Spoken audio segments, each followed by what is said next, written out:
So Varg presents his side of the story about the killing of Euronymous. So he's always maintained that it was in self-defense. He says that he heard rumors that Euronymous was planning to kill Varg or was planning to incapacitate Varg with a taser, tie him up, and torture him to death while filming it. And Varg took these threats seriously, or at least Varg says that he took them seriously. And then he went to visit Euronymous at Euronymous's house, or in his apartment. And in Varg's trial, there was put forward a theory that Euronymous owed Varg quite a bit of money in royalties from things that they'd recorded together with Mayhem. Varg denies this. He says this is a Jewish conspiracy to try to make it seem like Varg just cares about money. But, Varg is not like Jewish people. He cares about things like honor, not money.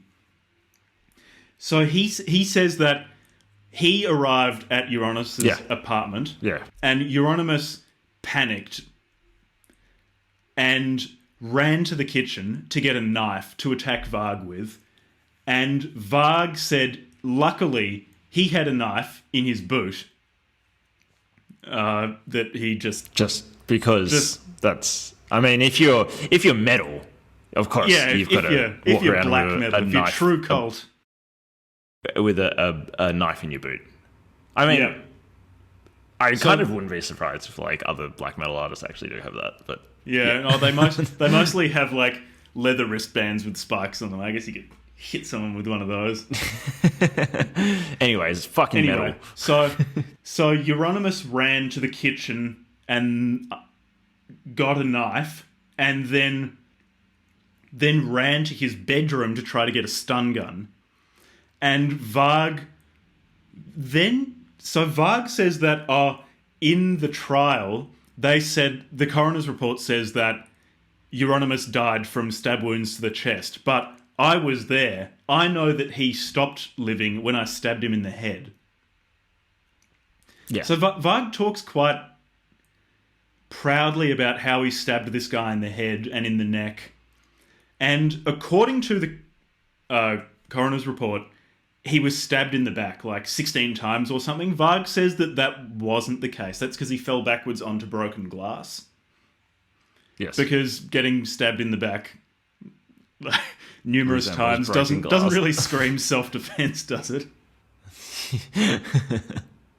And he makes it quite clear that he is he stands by what he did, because he's proud of it. What do you want? I'm a man, and this is I found out that this guy wanted to kill me, so I killed him naturally, and in fact, so he's proud of it, or he was proud of it at the time, and claimed self-defense. He's got this section later where he's talking about how there are two responses to fear, and one is not better than the other. It's just each has their place. And one way of responding to fear is to run away. You need to have some discretion. Like Euronymous. If you just cannot win a fight, you've got to run.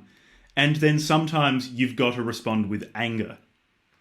And in the section where he was discussing it, he brought up this episode with Euronymous as a time when you should respond with anger. And again, quite self-congratulatory. It's I killed someone when I was 21 or something.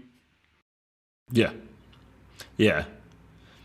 I don't really know what to say about that section. It's just...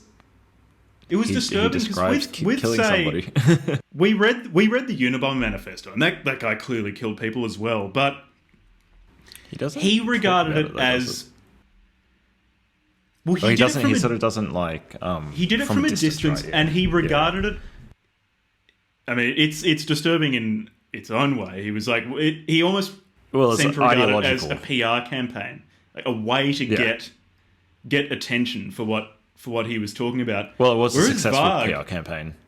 Yeah. Whereas with Varg, he's well, I killed someone. Did it with my own hands. I was there. Yeah.